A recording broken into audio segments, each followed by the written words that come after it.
বাঙালির কাছে পুরী হলো এক চির নতুন জায়গা। বাঙালির মন বারবার ছুটে যেতে চায় পুরীতে। আর এখন বন্দে ভারত এসে পুরীকে যেন বাঙালির আরও কাছে করে দিয়েছে। মাত্র 6 ঘন্টায় বন্দে ভারত হাওড়া থেকে আমাদেরকে পৌঁছে দেয় শ্রীক্ষেত্র জগন্নাথধাম পুরীতে। বন্দে ভারত খুব অল্প সময়ের মধ্যে আমাদের পুরীতে পৌঁছে দেয়, একথা যেমন ঠিক, কিন্তু এর একটি সমস্যাও রয়েছে। আর সেই সমস্যাটা হলো এই ট্রেনের সময়সূচি। ট্রেনটির টাইমিং এমন, যার ফলে আমরা পুরীর ট্যুর ঠিকভাবে সাজিয়ে উঠতে পারি না। যেহেতু আমরা বেশিরভাগই রাতের ট্রেনে পুরী যেতে অভ্যস্ত এবং ভোর ভোর পুরী পৌঁছে সারা দিনটা হাতে পেয়ে যায়, ফলে কোনোভাবেই একটা দিনও নষ্ট হয় না। কিন্তু বন্দে ভারতের ক্ষেত্রে দেখা যায় আমরা দুপুরবেলা 12:30 একটা নাগাদ পৌঁছাই পুরীতে। এক্ষেত্রে আমাদের পুরীর ট্রিপটা সাজিয়ে তুলতে বেশ একটু সমস্যা হয় এবং মনে হয় যেন একটা দিন শুধু শুধুই নষ্ট হয়ে যাচ্ছে। তাই জন্যই আমি আজ আপনাদের জন্য নিয়ে এসেছি বন্দে ভারতে করে 2 রাত 3 দিনের পুরী ভ্রমণ গাইড। এই ট্রিপটি ফলো করলে আপনাদের একটা মুহূর্তও নষ্ট হবে না এবং খুব সুন্দরভাবে আপনারা মন্দিরে পুজো দিতে পারবেন, চারিদিকে ঘুরে দেখতে পারবেন, নন্দনকানন, কোনারক, উদয়গিরি সমস্তটা ঘুরে দেখতে পারবেন, এমনকি লোকাল সাইট সিনও করতে পারবেন। এবং সব কিছু করার পরেও উপরি টিপস হলো একদিনের হোটেল খরচও আপনারা বাঁচাতে পারবেন। তাহলে চলুন এবার ভিডিওটি শুরু করা যাক। ভিডিওটির শুরুতেই প্রথমেই আমরা জেনে নেব বন্দে ভারতের টাইমিং এবং বন্দে ভারতের টিকিট মূল্য সম্পর্কে। কম বেশি সবাই সেটা জানেন, তবু আমি আমার দিক থেকে একবার টিকিট মূল্য এবং টাইমিংটা আপনাদের জানিয়ে দিতে চাই। হাওড়া থেকে প্রতিদিন সকাল 6:10 ছাড়ে বন্দে ভারত এক্সপ্রেস এবং পুরী পৌঁছায় দুপুর 12:35। বন্দে ভারতে সিসির টিকিট মূল্য 1245 টাকা ও ইসির টিকিট মূল্য 2400 টাকা। ফুড নিলে তার মূল্য অতিরিক্ত ধার্য করা হয়। একইভাবে প্রতিদিন দুপুর 1:50 পুরী থেকে রওনা দিয়ে রাত্রি ঠিক 8:30টার সময় এই ট্রেনটি আবার আমাদেরকে হাওড়ায় পৌঁছে দেয়। টিকিট মূল্য সিসিতে 1410 টাকা এবং ইসিতে 2595 টাকা। ডে 1, সকাল সকাল আপনারা পৌঁছে যান হাওড়া স্টেশনে। সেখান থেকে ধরে নিন ভোর 6:10 বন্দে ভারত এক্সপ্রেস। দুপুর 12:35 থেকে 1টার মধ্যে পৌঁছে যাবেন পুরীতে। পুরী স্টেশনের বাইরে রয়েছে প্রচুর অটো, যেখান থেকে যে কোনো অটো বা গাড়ির মাধ্যমে আপনারা চলে আসুন স্বর্গদ্বার বিচে। সেখানে এসেই তাড়াতাড়ি একটা হোটেল নিয়ে নিন। আপনাদের ইচ্ছে মতন বাজেট হোটেল বা লাক্সুরিয়াস হোটেল আপনারা নিতে পারেন। হোটেল নিয়েই আপনারা দুটো কাজ করতে পারেন, হোটেলেই ফ্রেশ হয়ে নিতে পারেন অথবা সাথে সাথে একটু তাড়াহুড়ো করে সমুদ্রে নেমে পড়তে পারেন স্নান করতে। সমুদ্রে গা ভাসিয়ে দেওয়াটাই আমার মনে হয় সবথেকে বেশি ভালো লাগবে।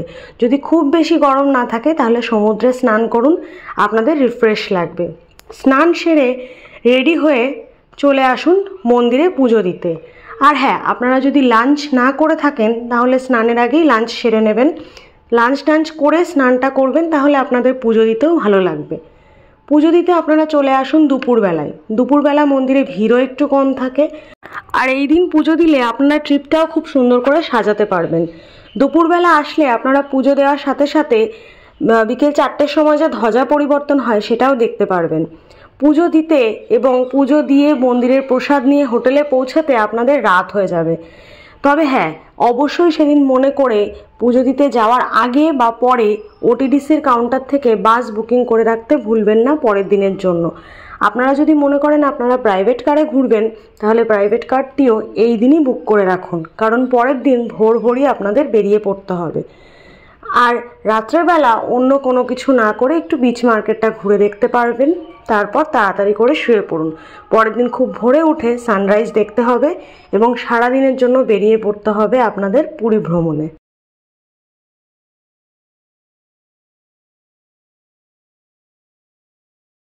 ডে 2, ভোরবেলা ঘুম থেকে উঠে পড়ুন, দেখে নিন সানরাইজ। সানরাইজের সৌন্দর্য উপভোগ করে চায়ে চুমুক দিতে দিতে বেরিয়ে পড়ুন 10 স্পট দেখার জন্য। বাসে বা প্রাইভেট কারে আপনারা এই ঘুরে দেখতে পারেন সমস্ত জায়গাগুলো। প্রথমেই চলে যান স্যান্ড আর্ট মিউজিয়ামে। এখানে বালি দিয়ে বিভিন্ন রকম স্ট্রাকচার বা মডেল তৈরি করা হয়, আপনাদের বেশ ভালো লাগবে। তারপর চলে যান চন্দ্রভাগা বিচে। এই বিচটি শান্ত, স্নিগ্ধ, খুব সুন্দর। এখানে কিছুটা সময় কাটিয়ে নেক্সট চলে যান কোনারক সান টেম্পল। এই কোনারক সান টেম্পল ঘুরে দেখতে আপনাদের অনেকটা সময় লাগবে। এখানে প্রবেশ মূল্য 30 টাকা। ভেতরে প্রবেশ করে আপনারা চাইলে সরকারি গাইডও নিতে পারেন। যদি আপনারা এখানকার ঐতিহাসিক তথ্য সম্পর্কে জানতে চান তবেই গাইড নেবেন, নতুবা গাইডের কোনো প্রয়োজন হয় না। তবে হ্যাঁ, জায়গাটি ঘুরে দেখতে বেশ অনেকটা সময় লাগে। এরপর চলে যান ধবলগিরিতে। ইতিহাসের সেই বিখ্যাত রাজা অশোক, যিনি কলিঙ্গ যুদ্ধের ভয়াবহতার পর যুদ্ধ ত্যাগ করে তৈরি করেছিলেন এই ধৌলি স্তূপ। এটি না দেখলে অবশ্যই আপনারা একটা ভীষণ বড় জিনিস মিস করবেন। অবশ্যই এই ধৌলি স্তূপ দর্শন করবেন। তারপর চলে যান নন্দনকানন। নন্দনকানন ঘুরে দেখতে আপনাদের প্রায় 3 থেকে 4 ঘন্টা সময় লেগে যাবে। এখন যদিও নন্দনকাননের ভেতরে রয়েছে ব্যাটারি চালিত গাড়ির ব্যবস্থা, পার্কের ভেতর থেকেই টিকিট কেটে 100 থেকে 150 টাকা মূল্যের মধ্যে আপনারা এই গাড়ি করেও নন্দনকানন ঘুরতে পারেন, কিন্তু তাতেও আপনাদের মোটামুটি 1 থেকে 1.5 ঘন্টা সময় লেগেই যাবে। এরপর চলে আসুন উদয়গিরি খণ্ডগিরি কেভস দেখতে। সাধারণত ওটিডিসির বাসে করে গেলে যে কোনো একটা দেখার কথা বলা হয়, কারণ সময়ের অভাব। দুটোর মধ্যে যে কোনো একটাই আপনারা দেখতে পারবেন হয়তো ওটিডিসির বাসে করে গেলে। দুটো দেখতে গেলে অনেকটা সময় লেগে যায়। এই জায়গাটি দেখতে অবশ্যই ভুলবেন না। এখানে আসলে পরে আপনারা ঐতিহাসিক প্রচুর জিনিস বুঝতে পারবেন, দেখতে পারবেন, জানতে পারবেন। এরপর সবশেষে চলে আসুন লিঙ্গরাজ টেম্পল দর্শনে। লিঙ্গরাজ মন্দিরের ভেতরে জুতো, মোবাইল কিচ্ছু অ্যালাউড নয়, তাই এগুলো যথাযথ সরকারি কাউন্টারে জমা দিয়ে মন্দিরের ভেতরে প্রবেশ করুন এবং মন্দিরটি খুব সুন্দর করে ঘুরে দেখুন।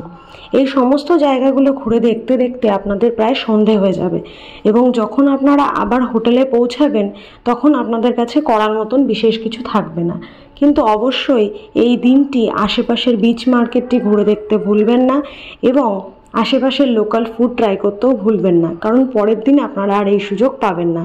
বাড়ির জন্য কেনাকাটা করার থাকলে করে নিন, বিচ মার্কেটটি ঘুরে দেখুন এবং অবশ্যই লোকাল ফুড ট্রাই করুন। ডে 3, আজকেই আপনাদের পুরীতে শেষ দিন। এই দিন সকাল সকাল ঘুম থেকে উঠেই সমুদ্রে গা ভাসিয়ে দিন এবং স্নান করে নিন। স্নান টান করে হোটেল থেকে ড্রেস চেঞ্জ করে হোটেল থেকে চেক আউট করে যান। সাধারণত চেক আউটের টাইম 8টা থেকে 9টার মধ্যে থাকে। এই দিনটা যদি আপনারা চেক আউট করে যান তাহলে আপনাদেরকে আর এই দিনের এক্সট্রা একটা হোটেল ভাড়া দিতে হবে না।